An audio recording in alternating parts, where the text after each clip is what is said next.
artinya perawi tersebut dikatakan cacat, ternyata banyak itu siswa dari dua sudut. yang Ya. pertemuan Pertama adalah dari sudut virtualnya adalah, tidak aktif, ya, dari sudut tapi adalah, hasil ta'an fil adalah, PTS-nya yakni yang bagus. berkaitan dengan Kayaknya ditanda agama, tanya nih akhlak, ya, bagi teman-teman ketakwaan, guru kelas, ya, ta'an fil adalah. Kemudian ta'an fil dhabat, untuk guru ya, cacat pada guru pada apa? kamu, Pada kaitannya dengan dhabat. Dhabat itu kehadiran virtualnya 0, tapi nilai PTS-nya bagus gitu. Nah ini kan tidak menunjang dengan disiplinnya pembelajaran kita selama ini. Ya, sepanjang proses materi yang Bapak sampaikan hari ini, Bapak mohon kesediaannya semua siswa untuk menyalakan kamera. Karena tidak elok ya, tidak elok buat kita yang mengenalkan tatap muka ini, ya, pengganti tatap muka ini tidak menampakkan wajah asli kita, hanya namanya saja atau malah mungkin pakai avatar ya, pakai nama avatar. Bapak kan belum kenal nih sama teman-teman kelas 11. Sejauh ini kita belum pernah adakan pertemuan tatap muka. Setelah nanti kita insya Allah berharap perjumpaan kita di sekolah ataupun di tempat-tempat yang lain bisa kita lakukan. Ayo, semua dibuka dulu. Yusuf, Irfan, Sri Aryaniti, Abdullah Ali. Ini siapa nih? Sen 18 siapa? Oh, namanya pakai angka 18 ini. S. Muhammad Akbar, Muhammad Ali.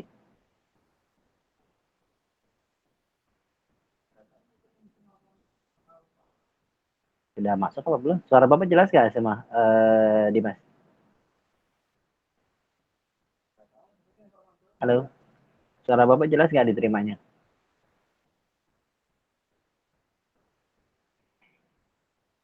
Irfan, yang mendengar suara Bapak jelas gak di sana? Adit? Jelas, Pak. Iya, Pak, jelas. Ya? Iya. Ya, tapi kurang keras, Pak. Oh, sedikit. Iya. Karena Bapak lagi di ruangan nih. Ada beberapa teman-teman guru juga yang mengajar. Kadang kalau agak keras suaranya, jadi apa? Jadi nggak kondusif ya. Oke, Bapak mohon kesediaannya kepada Ketua Kelas Aditya untuk memimpin doa pagi agar pelaksanaan virtual ini dapat berjalan dengan baik. Silakan Ketua Kelas, Bapak mohon memimpin doa pagi atau doa. Assalamualaikum warahmatullahi wabarakatuh. Sebelum mulai pelajaran agama hari ini, alangkah baiknya berdoa untuk memulai pelajaran hari ini biar lebih lancar. Berdoa dimulai. Bismillahirrahmanirrahim.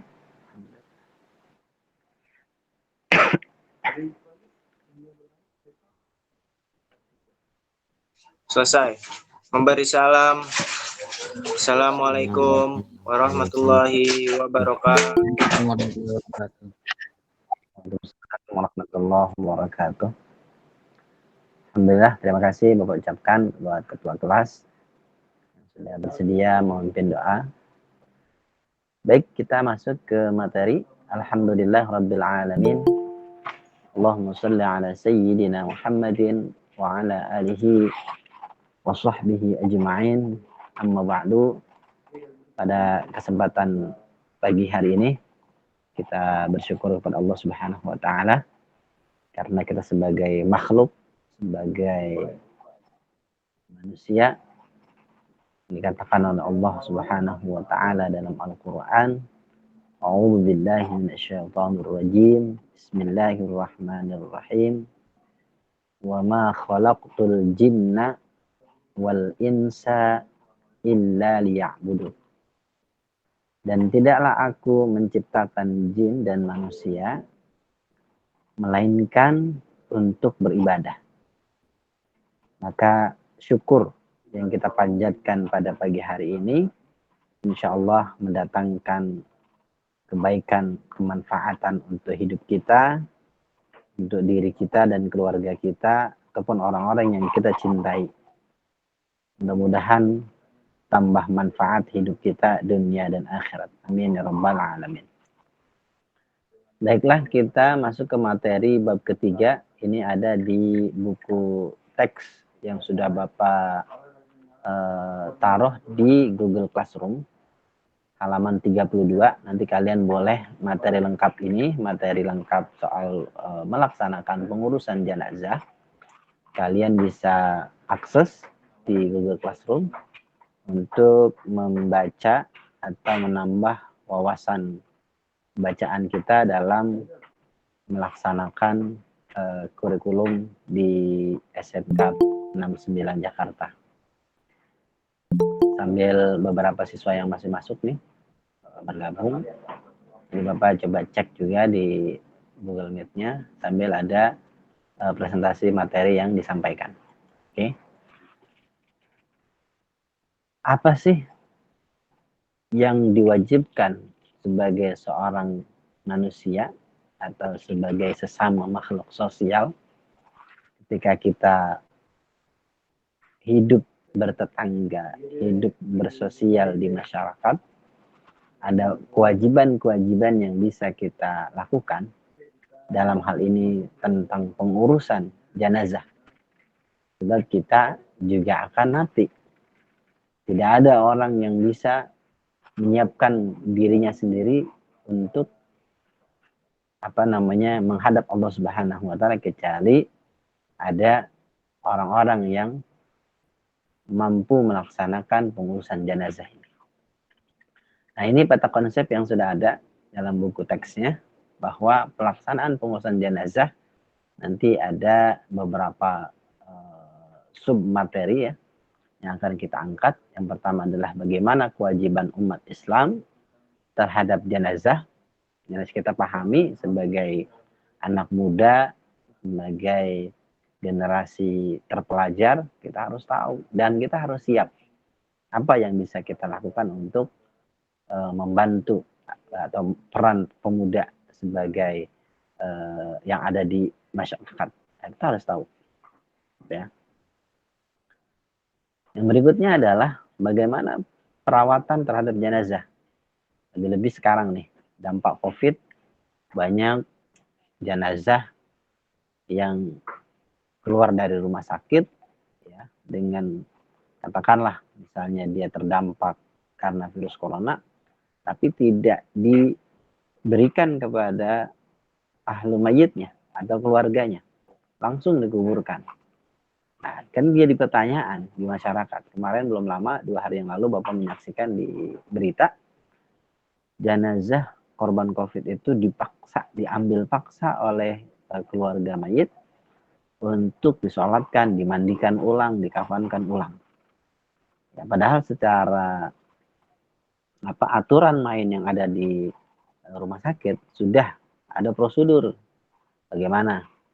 Ulama sudah memiliki memberikan fatwanya, sudah memberikan panduannya kepada penyelenggara jenazah korban COVID ataupun korban meninggal karena biasa sakit biasa. Nanti ada panduan-panduannya. Kita akan bisa ekspor di materi-materi yang bisa kita cari referensinya. Kemudian bagaimana juga sifat atau sikap kita sebagai masyarakat melakukan takziah atau melayat orang yang meninggal. Hal-hal apa saja yang kita perlu ketahui ya. Adab apa saja yang kita ketahui karena mampu takziah ini salah satu bagian dari penghiburan jenazah kepada kepada keluarganya. Kemudian nanti kita akan mengenal juga tentang ziarah kubur. Hari ini banyak ya perdebatan antara salafi ya ataupun ahlus sunnah wal jamaah tentang apa pentingnya tentang ziarah kubur. Ya. Bahkan ada pertentangan bahwa perbuatan ziarah kubur dikatakan menjadi bid'ah. Apa dasarnya menjadi bid'ah? Nanti akan kita cari referensinya. Nah, kemudian kita sebagai anak muda juga, ya, kita punya orang tua, kita punya nenek, kakek, kedepannya kan juga meninggal dunia. Maka kita harus mampu mengetahui ilmunya bagaimana merawat atau melakukan proses-proses ketika ahlu mayyit tadi ada di rumah kita atau keluarga kita sendiri yang meninggal. Apa yang kita persiapkan? Maka kita harus tahu. Maka yang terakhir adalah kita sebagai makhluk sosial, kita juga harus peduli terhadap pengurusan jenazah ini. Walaupun ini secara hukum fikihnya adalah menjadi fardu kifayah. Oke, fardu kifayah apa sih? Sebelum kita masuk ke materi, ini ada beberapa contoh gambar ya, foto pengantaran jenazah, ya, kemudian mensolati jenazah dan menguburkan jenazah. Perhatikan di sini, ya. Semuanya nanti mudah-mudahan ini bisa kita praktekkan, karena yang namanya pengurusan jenazah ini tidak hanya melalui teori saja, akan tetapi ada praktek langsung. Sehingga penerapan ilmu yang disampaikan bisa dapat dipahami dengan baik. Oke, kita masuk ke materi. Allah Subhanahu wa taala berfirman dalam surah Ali Imran ayat 185. A'udzu billahi minasyaitonir rajim. Bismillahirrahmanirrahim. Kullu nafsin dha'iqatul maut. Tiap-tiap yang bernyawa akan melaksanakan mati, akan merasakan kematian. Nah, kita hari ini dikasih kesempatan hidup, berarti kita harus tahu kapan waktunya dan harus siap kapan waktunya kita kembali kepada Allah. Inna lillahi wa inna ilaihi raji'un. Semuanya kepada Allah lah, ya, kita akan kembali. Maka seyogianya nih kita hidup di dunia adalah untuk mencari bekal, ya, untuk mencari bekal, untuk mencari tabungan kita, biar pulang kampung besok kita ada bawaan, ada bolehannya, ya. Silakan Bapak minta kesediaannya buat satu siswa membaca teks Al-Quran tentang perintah, ya, salah satu perintah bagaimana mengurusi jenazah.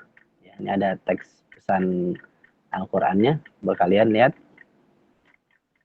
Salah satunya tadi mana di atas ya. Di atas ayat yang di atas tadi ini, kullu nafsin dha'iqatul maut.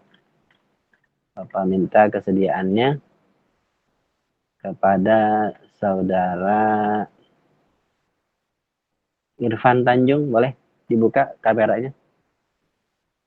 Dinyalakan dulu kameranya dong. Semuanya. Ya, perekamannya ini bukan hanya menampilkan nama, tapi menampilkan real, wajah real.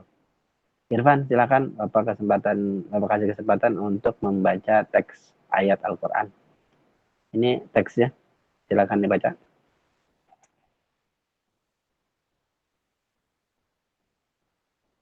Yuk.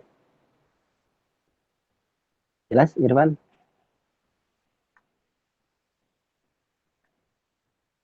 Halo, dinyalakan dulu mic-nya. Mikrofonnya diaktifkan dulu, Irfan. Irfan Tanjung, ya. Iya Pak, lupa Pak. Iya Pak, udah Pak. Dah. Oke.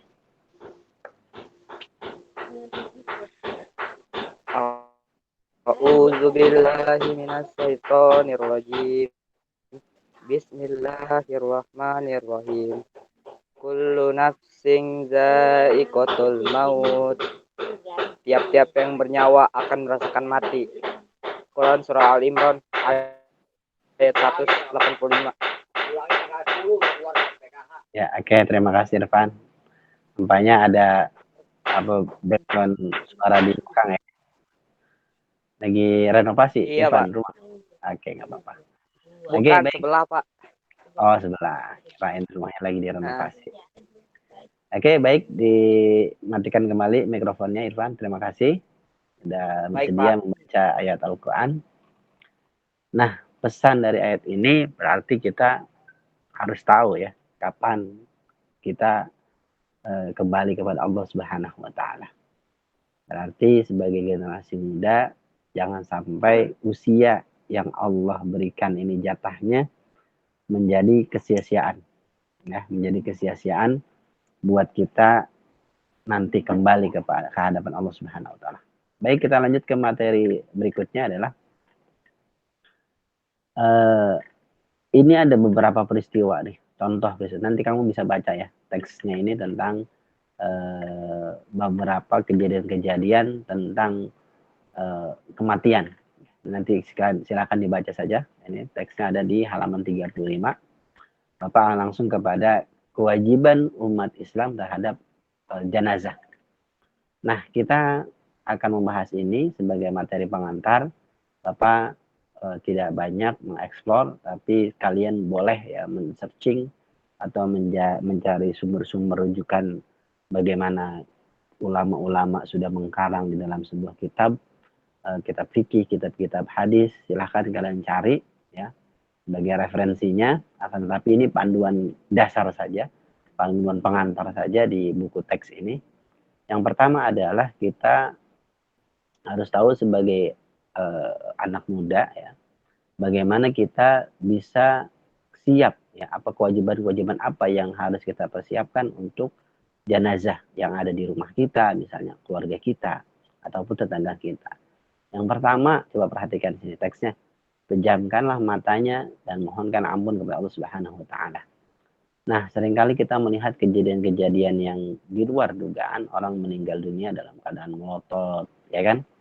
Dalam keadaan mulutnya terbuka, ya. Ini ada adab-adab atau etika-etika yang harus kita perhatikan.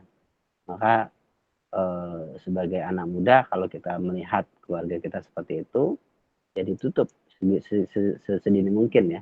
Jangan sampai terlalu lama. Sebab orang yang kalau sudah lama, misalnya sakaratul mautnya pagi hari, tapi sampai siang itu belum dimakamkan, ya kan? Nah, maka itu udah ada perubahan-perubahan fisik di si mayit tadi, kaku tulangnya. Nah, makanya di awal-awal sakaratul maut itu, kalau kita lihat matanya melotot, ditutuplah, mulutnya menganga, ditutup, diikat sini dengan kain, diikat biar rapat mulutnya. Kemudian ditempatkan di tempat yang aman dari jangkauan binatang. Nah, jangan sampai misalnya kita melihat menemukan mayit-mayit ya di luar, misalnya di sungai, biarkan begitu saja, nanti akan banyak binatang buas yang makan dari jenazah tadi. Karena apa? Sudah hilang dari ruh, nggak ada ruhnya, udah berpisah antara jasad dan ruh. Maka boleh jadi nanti daging-dagingnya akan disantap oleh binatang buas. Nah, kalau di rumah apa? Biasanya tuh ada semut ya. Kalau sudah menjadi mayit, biasanya ada semut-semut yang suka masuk. Atau mungkin aja nih di dalam perutnya, ya kan? Makanya Bapak pernah ya menyaksikan ada di kontrakan gitu. Ada kontrakan dekat rumah Bapak, itu sudah 3 hari meninggal dunia, bau. Kenapa? Karena di dalam perutnya ini menjadi pembusukan. Nah, sudah terjadi hewan-hewan yang ada di dalam perut ini, bekas-bekas makanannya itu yang keluar. Nah, inilah yang harus diperhatikan ketika misalnya kita ada mayit di rumah kita, ya lihat, perhatikan hal-hal yang tadi nih yang sudah disampaikan. Kemudian bagaimana merawat jenazah? Yang pertama adalah memandikan jenazah. Kita harus tahu memandikan jenazah, siapa yang memandikan jenazah. Jangan sampai kita menyerahkan kepada orang-orang yang nggak biasa melaksanakan memandikan jenazah. Nanti ada adab-adabnya di situ yang harus kita perhatikan. Nah, ini bisa kamu baca teksnya, bisa kamu pelajari secara tekstual. Hanya ini sebagai pengantar saja dari Bapak secara garis umumnya. Memandikan jenazah harus kita tahu, ya. Kemudian mengkafani jenazah, ya. Bagaimana caranya mengkafani jenazah? Maka yang paling harus dipersiapkan adalah contoh nih pada teks gambarnya. Kalau untuk laki-laki, ya laki-laki nih, dia harus disiapkan 3 lembar kain kafan. 3 lembar ya, 3 lembar kain kafan yang utuh, bukan yang potongan. Kalau potongan ntar nggak cukup, nggak menutup aurat ke seluruh tubuhnya dari kepala sampai kaki. Nah, maka 3 helai ini diharapkan, ya, diusahakan agar tertutup semua aurat dari atas sampai kaki. Nah, kemudian yang berikutnya adalah kalau perempuan gimana? Perempuan biasanya kan dia tubuhnya lebih besar ya. Kemudian kalau wanita karena dia rambutnya panjang, nah makanya dia berbeda ya, helaian dari kain ini lebih banyak. Jadi kalau perempuan ada 5 helai, 5 lembar kain kafan. Ya, kainnya sebenarnya apa hanya dibolehkan warna putih. Ya ini yang diatur ya, yang kita lihat kebiasaan itu ada warna putih. Tapi apa boleh warna hitam? Boleh saja.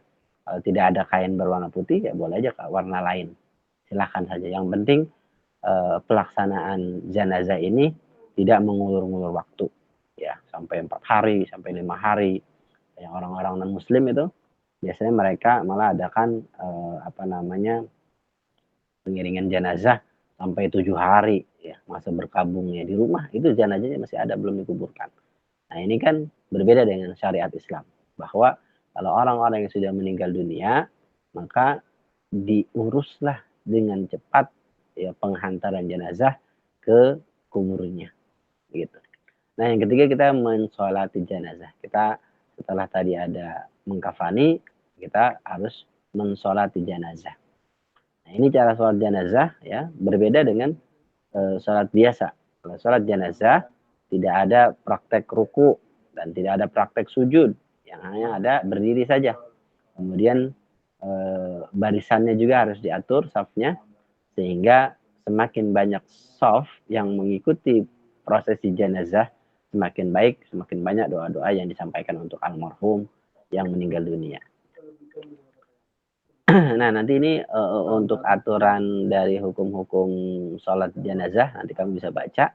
Hanya Bapak mau mengekspos tentang bagaimana mula-mula niat yang disampaikan. Ini niatnya kamu bisa baca. Usalli ala hadzal mayyiti arba'a takbiratin fardal kifayati. Nah, ini makna fardal kifayati apa nih? Bapak coba minta respon tanggapannya dari Saudara Rahmat Hidayat. Silakan di-on-kan kameranya. Dan dibuka mikrofonnya, Rahmat. Apa yang kamu ketahui tentang makna dari fardu kifayah?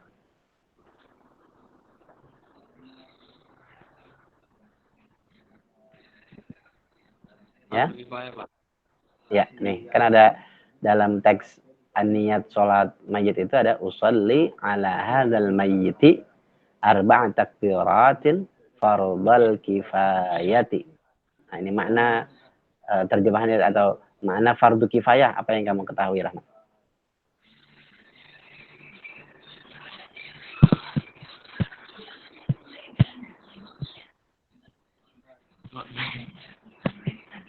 Pernah mendengar nggak? Pernah ngedengar nggak istilah fardu kifayah? Enggak, Pak. Dengarnya fardu.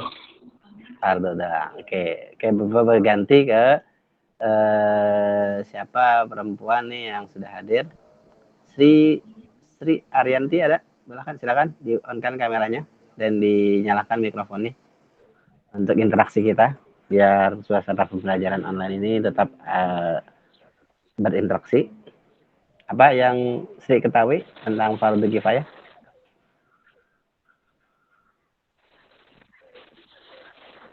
Suaranya nggak sampai ya? Suaranya dikeraskan mikrofonnya.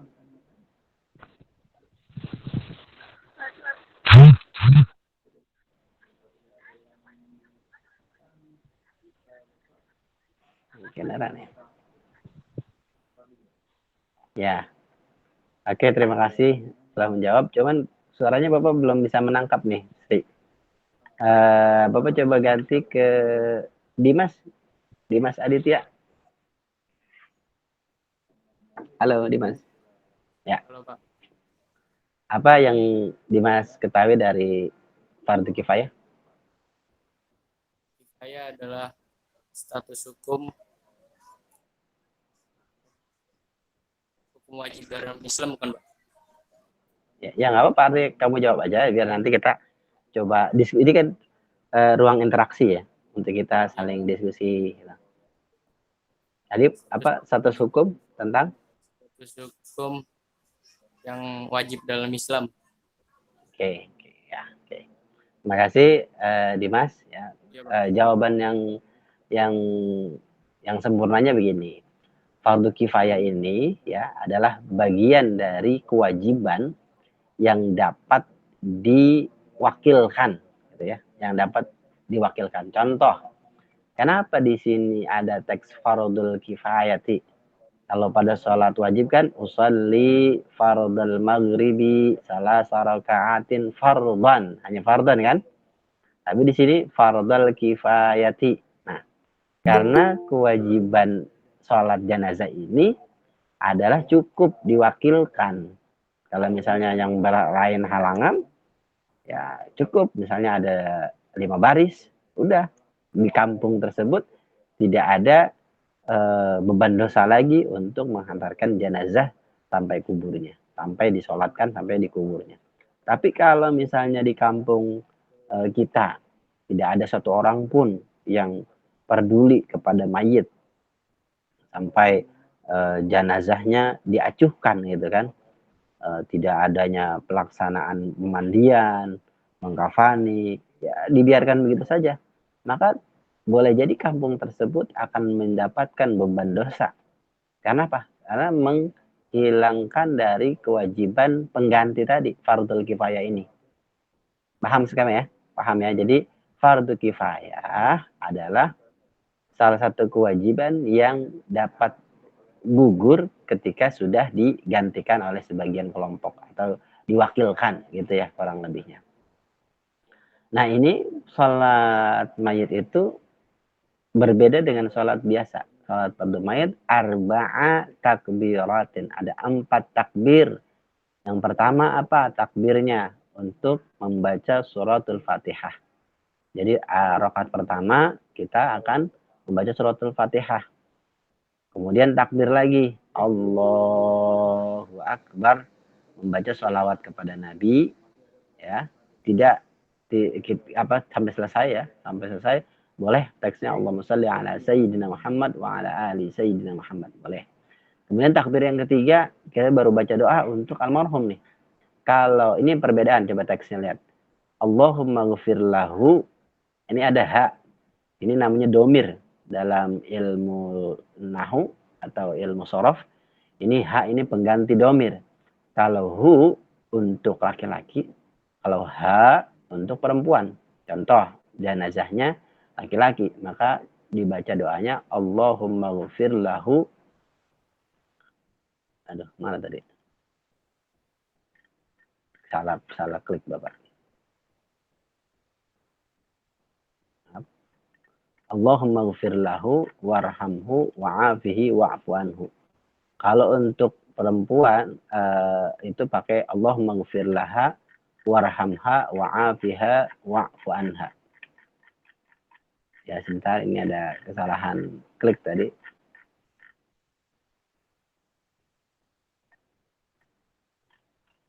Oke.